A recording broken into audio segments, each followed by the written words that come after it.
ආයුබෝවන් දුවේ පුතේ. ඔයාලා මේ එකතු වෙලා ඉන්නේ එන්නේ සරසව සිහින YouTube channel එකත් සමග. ඉතින් අද පාඩම් පටන් ගන්න කලින් අපිව subscribe කරලා තියාගන්න. ඒ වගේම මේ වීඩියෝ එක ඔයාලට වටිනවා කියලා හිතනවා නම් like කරන්නත් අමතක කරන්න එපා. ඉතින් අද අපි කතා කරන්නේ BST 13 ශ්‍රේණිය සත්ව පාලනය පාඩම යටතේ ගව පාලනයේ තවත් වැදගත්ම කොටසක්.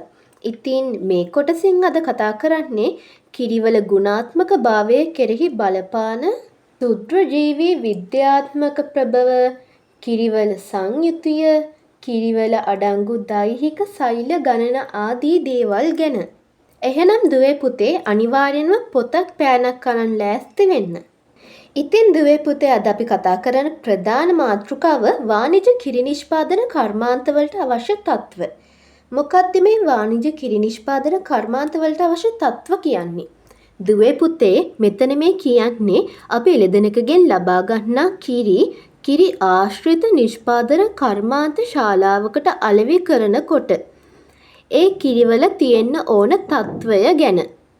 ඒ කියන්නේ අපි මෙතන ඉඳන් පාඩමේ ඉස්සරහට කතා කරන්නේ අපි දොවාගත් කිරි විකුණනවා නම් ඒවල තියෙන්න ඕනේ මොන වගේ තත්ත්වයක්ද කියලා. හරි, දැන් අපි බලමු කිරි විකිණීමේදී මේ කිරිවල ගුණාත්මක භාවය කෙරෙහි බලපාන සාධක මොනවද කියලා. පළවෙනි එක ශුද්‍රජීවී විද්‍යාත්මක ප්‍රභව. 2. කිරිවල සංයුතිය. 3. කිරිවල අඩංගු දෛහික සෛල ගණන. දැන් දුවේ පුතේ අපි මේවා එකින් එක ඉස්සරහට බලමු. බලපාන පළවෙනි සාධකය තමයි ශුද්‍රජීවී විද්‍යාත්මක ප්‍රභව. දුවේ පුතේ යටතේ මේ විදිහට ලියා ගන්න. කිරිවලට විවිධ ප්‍රභව තුලින් විවිධ වූ ශුද්‍රජීවීන් එකතු විය හැකිය. කිරිවලට විවිධ ප්‍රභව තුලින් විවිධ වූ ශුද්‍රජීවීන් එකතු විය හැකිය. එමගින් කිරිවල ගුණාත්මය ඉක්මනින් වෙනස් විය හැකිය. එමගින් කිරිවල ගුණාත්මය ඉක්මනින් වෙනස් විය හැකිය. ඒ කියන්නේ අපි මේ ගන්න කිරිවලට අපි නොහිතන විවිධ වූ ප්‍රභව වලින් නොඑක් ආකාරයේ ශුද්‍රජීවීන් ඇතුළත් වෙන්න පුළුවන්. හරි, දැන් අපි බලමු මේ නොඑක් ආකාරයේ ශුද්‍රජීවීන් කිරිවලට එන්න පුළුවන් ප්‍රභව මොනවද කියලා. බලන්න දුවේ පුතේ පහළ තියෙන වගුව ශුද්‍රජීවීන් කිරිවලට එකතු විය හැකි ස්ථානය. එහෙම නැත්නම් ප්‍රභව ගත්තම පළවෙනියෙන්ම මිනිසාගෙන්. දුවේ පුතේ කිරි දොවන යන්ත්‍ර ක්‍රියා කරවන්නේ මිනිස්සු. ඒ වගේම එළදෙනෙකුගේ තනපුඩු වලට පුඩු කෝප සවි කරන්නේත් මිනිසා විසින්. ඉතින් ඔන්න ඔය වගේ අවස්ථාවලදී අපේ අතේ විස බීජයක් තිබුණොත් ඒක කිරිවලට එකතු වෙන්න පුළුවන්. ඒ වගේම මිනිස්සුන්ගෙන් කිරිවල ගුණාත්මක භාවයට වන හානිය වළක්වන්න දෑත් සහ පාද දෝවනය කර පිරිසිදු කර ගවගාල තුලට ඇතුළු වීම වගේ විසඳුම් අපිට යොදා ගන්න පුළුවන්. ඉතින් දුවේ පුතේ මන් දැන් මේ කිව්ව දේවල් වලින් ඔයාලට ගන්න පුළුවන් දේවල් හොඳට අහගෙන ඉඳලා පොඩි නෝට් එකක් දාගන්න. හරි, මිනිසාගෙන් එකතු විය හැකි ශුද්‍රජීවීන් ගත්තොත් කෝලිෆෝම්, සැල්මොනෙල්ලා, ස්ටැෆිලොකොකස් කියන ශුද්‍රජීවීන් අපිට ගන්න පුළුවන්. ඊළඟට 2 වාතයෙන්. ඒ කියන්නේ අපේ කිරිවලට වාතයෙන්ු ශුද්‍රජීවීන් එකතු වෙන්න පුළුවන්. මේක වළක්වා ගන්න පිළියමක් විදිහට එක්ස්හෝස්ට්, ඒ කියන්නේ නිරන්තරයෙන් ඇතුළත වාතය පිටතට ඇද දමන ෆෑන් වර්ග අපිට යොදා ගන්න පුළුවන්. ඉතින් වාතයෙන් එකතු වෙන ශුද්‍රජීවීන් ගත්තොත් ස්ට්‍රෙප්ටොකොක්සයි, බැසිලස්, ඊස්ට්, මොල්ඩ්, මයික්‍රොකොක්සයි, කොරිනෝෆෝම් වගේ ශුද්‍රජීවීන් ගන්න පුළුවන්. ඊළඟට ජලයෙන්. ඇත්තටම දුවේ පුතේ ජලයෙන් කිරිවලට ශුද්‍රජීවීන් එකතු වෙන්න පුළුවන් අවස්ථා බැලුවොත් අපි සතාට බොන්න දෙන වතුරේ ඉඳලා නැත්තම් තනපුඩු කිරි භාජන පිරිසිදු කරන වතුරේ ඉඳලත් ශුද්‍රජීවීන් එකතු වෙන්න පුළුවන්.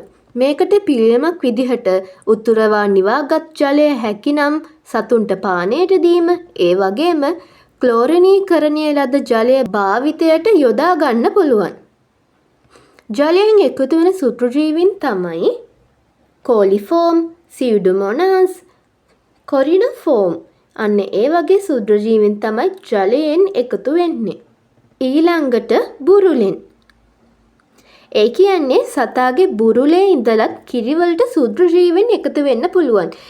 ඉතින් මේක වළක්ව ගන්න අපිට කරන්න තියෙන්නේ කිරි දොවන්න ප්‍රථමව වෙන වෙනම බුරුලේ තියෙන තනපුඩු 4ටම විස බීජානුහරණය කිරීම. ඒ වගේම දුවේ පුතේ අපි මෙතනදී පුඩු 4ටම වෙන වෙනම ටෙස්ට් එකක් කරන්න ඕනි.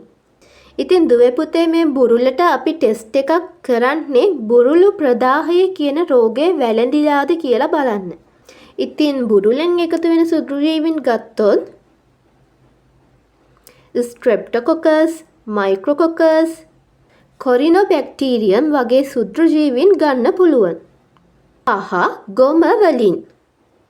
ඒ කියන්නේ ගොම එළදෙනකගේ ශරීරයේ ගෑවිලා හරි ඇඟ ඇතුළට ගිහිල්ලා හරි ඒ වල ඉන්න සුත්‍රජීවීන් කිරිවලට එකතු වෙන්න පුළුවන්. ඉතින් මේකට කරන්න තියෙන්නේ ගවයන් සහ ගාල පිරිසිදු කිරීම.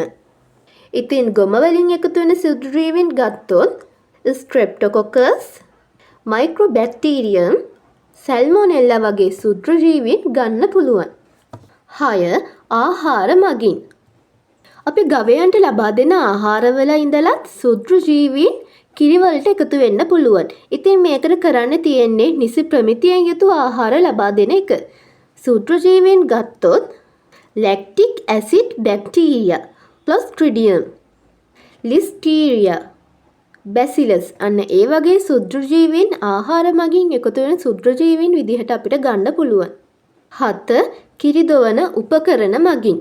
ඉතින් දුවේ පුතේ කිරිදොවන යන්ත්‍රයේ ඉඳලත් කිරිවලට සුත්‍රජීවීන් එකතු වෙන්න පුළුවන්. ඒකට විසඳුම තමයි මේ උපකරණ ජීවාණුහරණය කිරීම. ඉතින් කිරිදොවන උපකරණ මගින් එකතු වෙන සුත්‍රජීවීන් ගත්තොත් මයික්‍රොකොකස්, ස්ට්‍රෙප්ටොකොකස්, බැසිලස්, කෝලිෆෝම් වගේ සුත්‍රජීවීන් ගන්න පුළුවන්. ඊළඟට පසෙන්. හැබැයි මේක වැඩේ ලියන්න එපා ළමයි. මොකද දැන් අපේ ගොවිපළවල් වල එළදෙනුන් ඉන්නේ කොන්ක්‍රීට් කරපු නවීන ගාල් වල. ඉතින් ඔවුන් පසත් එක්ක ගැටෙන්නේ නැහැ. ඉතින් ඔයාලගෙන් සුත්‍රජීවීන් එකතු වෙ හැකි ප්‍රභව ගැන අහලා තිබ්බොත් ඔයාලා පසෙන් කියන උත්තරය වැඩි ලියන්න ලෑස්ති වෙන්න එපා.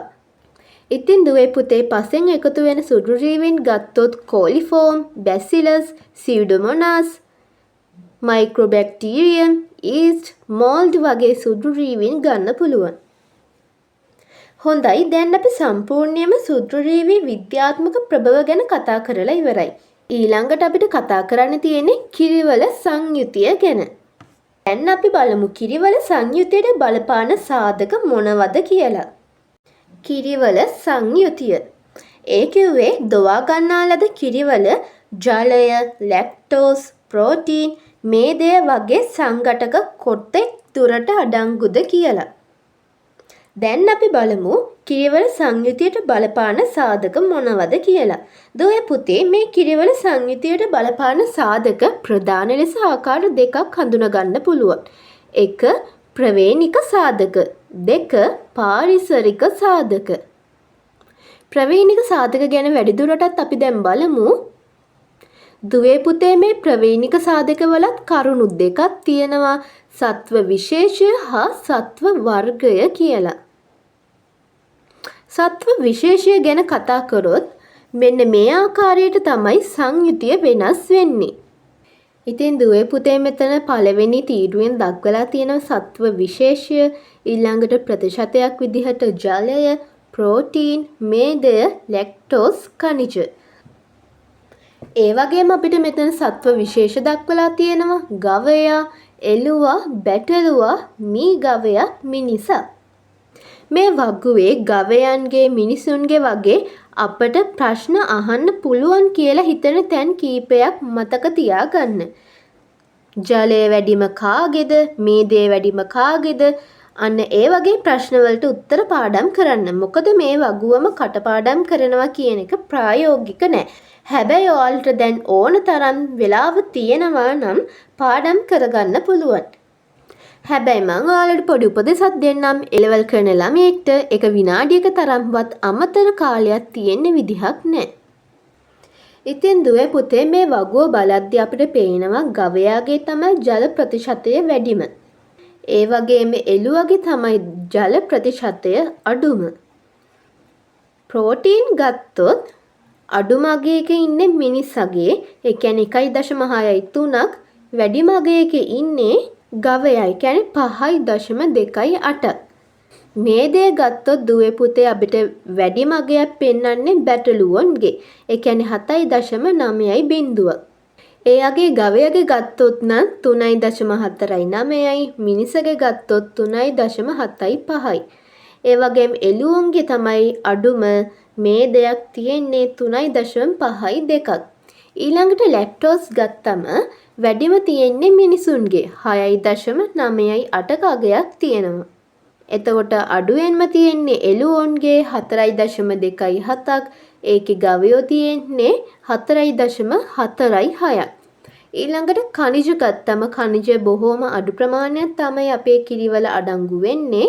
ගවයන්ගේ ගත්තොත් 0.7යි 5ක වගේ අගයක්. එතකොට බැටළුවන්ගේ තමයි වැඩිපුරම khනිජ තියෙන්නේ 0.9යි බිඳුවක්. ඒ වගේ මිනිසුන්ගේ වගේ ගත්තොත් අඩුවම khනිජ ප්‍රමාණයක් තියෙන්නේ 0.2යි 1ක්.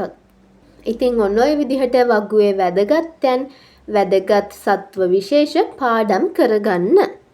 හරි, එහෙනම් දැන් අපි බලමු දෙවෙනි කරුණ ගැන. දැන් අපි ඉස්සෙල්ලා කතා කරා සත්ව විශේෂ, දැන් අපි කතා කරනවා සත්ව වර්ගය. මේ වගුවේ දුවේ පුතේ දැන් අපි කතා කරන්නේ ගව පාලනය ගැනනේ. ගව පාලනයේ ඉන්නවා ගවයන් වර්ග කිහිපයක්. බලන්න දුවේ පුතේ අපිට දැක ගන්න පුළුවන් රතු සින්දි, සහිවාල්, ජර්සි, ප්‍රීෂියන්, ඩෙම්හුන් වගේ ගව වර්ග කීපයක්ම දැක ගන්න පුළුවන්. ඉතින් මේ ගව වර්ගයන්ගේ දැන් අපි බලමු මේදය, ප්‍රෝටීන්, ලැක්ටෝස්, khනිජ, මේද නොවන ඝන ද්‍රව්‍ය, මුළු ඝන ද්‍රව්‍ය කොච්චරක ප්‍රමාණයක් අන්තර්ගතද කියලා. ඒ වගේම දුවේ පුතේ මේ වගුවේ ජර්සි, ප්‍රීෂියන් වගේ සතුන්ට වැඩි අවධානයක් දෙන්න. ජර්සි සතුන්ගේ මේදය ගත්තොත් 5.3යි 7ක් තියෙන්නේ. ඒ වගේම ප්‍රීෂියන් සතුන්ගේ මේදේ තියෙන්නේ 3.4යි බිඳුවක්. ඒ වගේම මේදේ අඩුම සතුන් විදිහට ප්‍රීෂියන් සතුන් හඳුන්වා ගන්න පුළුවන්. ඒ වගේම දුවේ පුතේ ඔයාලට පේනවා ඇති ජර්සි සතුන්ගේ තමයි මේදේ වැඩිම අගයක් තියෙන්නේ. ඊළඟට ප්‍රෝටීන් ගත්තම ජර්සි සතුන්ගේ තියෙන්නේ 3.7යි 3ක්. ප්‍රීෂියන්ලගේ 3.1යි 3ක්. ඒ කියන්නේ ප්‍රීෂියන්ලගේ තමයි අඩුම අගයක් තියෙන්නේ. මෙතන ජර්සිලාගේ තමයි ප්‍රෝටීන් වැඩිම අගයක් තියෙන්නේ. ඊළඟට ලැක්ටෝස් ගත්තොත් ජර්සිලාගේ තියෙනවා 4.9යි 3ක්. ප්‍රීෂියන්ලගේ තියෙනවා 4.8යි 6ක්. මෙතනත් ප්‍රීෂියන්ලගේ තමයි ලැක්ටෝස් අඩුම අගයක් තියෙන්නේ. හැබැයි මෙතන වැඩිම අගයක් තියෙනවා ලැක්ටෝස් සහිවාල්ලගේ. කියන්නේ 5.04ක අගයක්. ඊළඟට khනිජ ප්‍රතිශතය ගත්තොත් ජර්සිලාගේ තියෙන 0.7යි බිඳුවක්. ඒ කියන්නේ ඉහළ අගයක් තියෙනවා. ඒකට සමාන අගයක් තියෙනවා රතු හින්දිලාගේත්. ඒ වගේම ප්‍රීෂියන්ලගේ තියෙනවා 0.6යි 9ක්. ඒකත් khනිජ සංඛ්‍යාව අඩු අගයක තමයි ප්‍රීෂියන්ලා ඉන්නේ. ඊළඟට දුවේ පුතේ මේද නොවන ඝන ද්‍රව්‍ය. ජර්සිලාගේ අපිට දැක ගන්න පුළුවන් 9.5යි 4ක්. ඒ කියන්නේ ජර්සිලාගේ තමයි වැඩිපුරම මේද නොවන ඝන ද්‍රව්‍ය තියෙන්නේ. ඊළඟට ප්‍රීෂියන්ලා ගත්තොත් එයාලගේ තියෙන්නේ 8.8යි 6ක්. ඊළඟට දුවේ පුතේ මුළු ඝන ද්‍රව්‍ය ප්‍රමාණය ගත්තොත් ජර්සිලාගේ තියෙනවා 14.9යි 1ක්. බලන්න දුවේ පුතේ එතනත් ජර්සිලා තමයි වැඩිම අගයක් ගන්නෙ. ඊළඟට ප්‍රීෂියන්ලා ගත්තොත් 12.2යි 6ක්. ඒ කියන්නේ එතනත් ප්‍රීෂියන්ලා තමයි මුළු ඝන ද්‍රව්‍ය අඩුම අගයක් ගන්නෙ. හරි, එහෙනම් දුවේ පුතේ අපි ඊළඟට බලමු කිරිවල සංයුතියට බලපාන පාරිසරික සාධක මොනවද කියලා. දුවේ පුතේ මේක හොඳට මීටරෙන් අහන් ඉන්න. ඔයාලගෙන් ප්‍රශ්න අහන්න පුළුවන් ලස්සන පොයින්ට් එකක්. දුවේ පුතේ අපිට මුලදීම හම්බුණා පාරිසරික සාධක ගැන. ඉතින් පාරිසරික සාධක ගත්තොත් තියෙනවා කීපයක්ම. 1 ශීරණ වාරය සහ අවධිය, 2 කිරි දෙවීමේ ක්‍රමය, 3 කිරි දෙවීමේ කාලාන්තරය, 4 කිරි දෙවීමේ වාර ගණන, 5 සෞඛ්‍ය, 6 පෝෂණය. ඉතින් මෙන්න මේ ටික නම් ඔයාලා අනිවාර්යයෙන්ම පාඩම් කරගන්නම ඕන. පළවෙනිම කරුණ තමයි ශීරණ වාරය සහ අවධිය. අපි ඒකිනුත් මුලින්ම ශීරණ වාරය ගැන මේ විදිහට කතා කරමු. දුවේ පුතේ මෙතන ශීරණ වාරය කියන්නේ ඒ සතා කීවෙනි පාරටද පැටවෙකු බිහි කරලා අපට කිරි දෙන්නේ කියන කාරණය. එතකොට සාමාන්‍යයෙන් එළදෙනෙකුගේ පැටව් බිහි කරන ඵලදායී කාලය වසර 5ක් වගේ. මේ වසර 5ේදී මුලින්ම පැටවෙකු බිහි කළ අවස්ථාවේ ඉඳන් තුන්වන පැටවා බිහි කරන අවස්ථාව දක්වා කිරි නිෂ්පාදනය ක්‍රමයෙන් වැඩි වෙලා අඩු වෙනවා. බලන්න දුවේ පුතේ ගවයන්ගේ පළමු ශීරණ වාරයේ සිට තුන්වන ශීරණ වාරය දක්වා ක්‍රමයෙන් කිරි නිෂ්පාදනය වැඩි වී පසුව අඩු වී යයි. ඒ අනුව එළදෙනෙකුගේ ආර්ථික නිෂ්පාදන කාලය වසර 5කට සීමා වේ. ඉතින් දුවේ පුතේ මේ පහලින් තියෙන්නේ එළදෙනෙකුගේ ශීරණ වාරය දැක්වෙන ප්‍රස්ථාරයක්. ඔයාලා මේ ප්‍රස්ථාරය නම් අනිවාර්යයෙන්ම ඇඳලා පුරුදු වෙන්න. දුවේ පුතේ මේ X රේඛාවෙන් ශීරණ වාර ගණන පෙන්눔 කරනවා. ඒ කිව්වේ පැටව දාන වාර ගණන කියලා හිතන්නකෝ. එතකොට මේ Y රේඛාවෙන් ඒ වාරයේදී ලැබුණ කිරි ඇස්වැන්න තමයි පෙන්눔 කරන්නේ. ඒ කිව්වේ මේ ප්‍රස්ථාරයේ X රේඛාවෙන් 1 ඉඳන් 5 වෙනකන් සලකුණු කරලා තියෙන්නේ අපි මේ සලකපු සත්වයා Tamanගේ ඵලදායී කාලය තුල දමපු පැටව ගාන. ඒ කියන්නේ අපිට දැන් පේනවා මේ ප්‍රස්ථාරයට අනුව නම් මේ සත්වයා පැටව 5 දෙනෙක් දාලා තියෙනවා.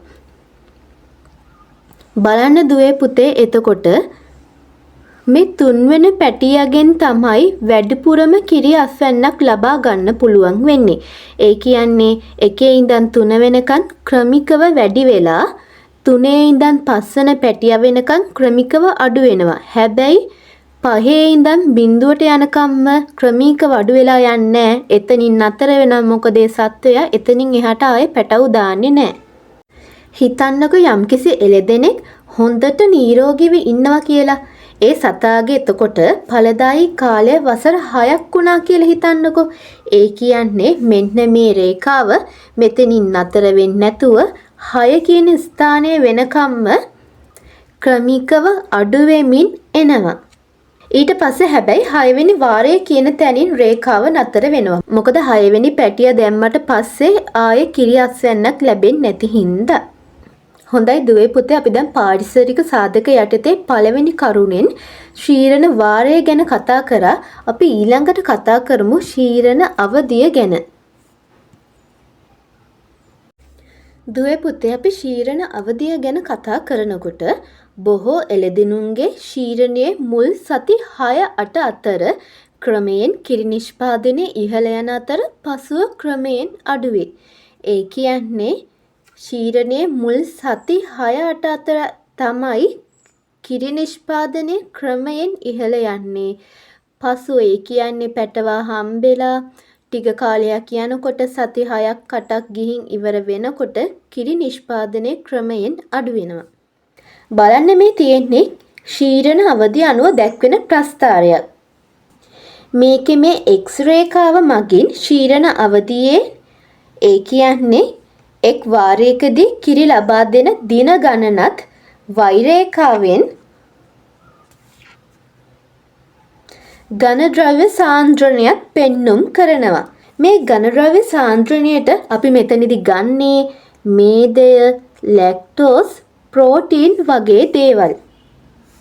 බලන්න දුවේ පුතේ මෙන්න මෙතන කෙළවරින් ප්‍රසූතිය තියෙනවා. ඒ කියන්නේ මේ රේඛාව ප්‍රසූතියත් සමග තමයි විචලනය වෙන්නේ. බලන්න ප්‍රසූතියෙන් ඒ කියන්නේ පැටවෙකු දාපු දිනයෙන් සියලු ඝනද්‍රව්‍ය 50 කියන අගයෙන් තමයි පටන් අරගෙන ක්‍රමිකව අඩු වැඩි වෙන විදිහ. මේ කහපාටින් දක්වලා තියෙන ලැක්ටෝස් කියන සංඝටකය ප්‍රසූතියේ සිට දින 160ක් පමණ වෙනකන් වැඩි වෙලා පසුව අඩු වෙනවා. මේ කාලයේදී ප්‍රෝටීන් 50ක ඉඳලා අඩු වෙලා නැවත වැඩි වෙනවා. එතකොට මේදය ගත්තොත් මේදයත් 50න් පටන් අරගෙන ක්‍රමිකව වැඩි වෙන බවක් තමයි පේන්නේ. එතකොට දුවේ පුතේ මෙන්න මේ කඩේරින් දක්වලා තියෙන රේඛාවෙන් එහාට ශීරණය සඳහා සූදානම් වීමක් තමයි සිද්ධ වෙන්නේ. කිරි අස්වැන්නක් නැහැ. හරි දුවේ පුතේ දැන් අපි එහෙනම් කිරිවල සංයුතියට බලපාන පාරිසරික සාධක යටතේ පළවෙනි කරුණ ඒ කියන්නේ ශීරණ වාරය සහ අවධිය කතා කරලා ඉවරයි. දැන් අපි බලමු දෙවෙනි සාධකය ගැන.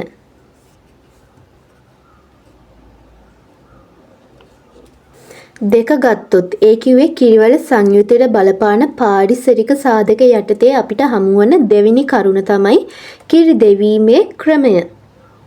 අසම්පූර්ණ ලෙස කිරි දෙවීමෙන් වැඩිපුර මේදය සහිත කිරි බුරුලේ ඉතුරු වන අතර දොවාගත් කිරිවල මේද ප්‍රමාණය අඩු වේ.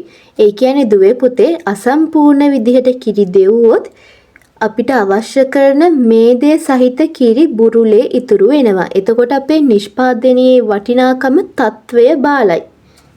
ඉතින් දුවේ පුතේ අපි හරියට කිරි දොවා ගන්න නම් මුල්ලත් ක්‍රමය කියන ක්‍රමය තමයි භාවිතා කරන්න ඕන.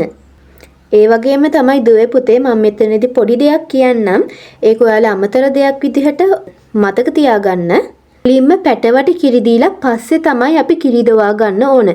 මොකද කිව්වොත් මුලින්ම එන කිරිවල මේදය අඩුවෙන් තියෙන්නේ. කියන්නේ නිකන් හරියට දිය කිරි වගේ. ඒ කිරි ටික පැටවට දීලා පස්සෙන හොඳ කිරි ටික තමයි අපි දොවා ගන්න ඕන. හරි දුවේ පුතේ ඊළඟට තුන්වෙනි කරුණ කතා කරොත් කිරි දෙවීමේ කාලාන්තරය. කිරි දෙවීමේ වාර දෙකක් අතර කාලය අවම වශයෙන් පැය 8ක් විය යුතු අතර එය පැය 12 නොඉක්ම විය යුතුය. අධික නිෂ්පාදනයක් සහිත සතුන්ගෙන් දිනකට 3 වරක් කිරි දෙවීමෙන් දෛනික කිරි නිෂ්පාදනය වැඩි කරගත හැකිය.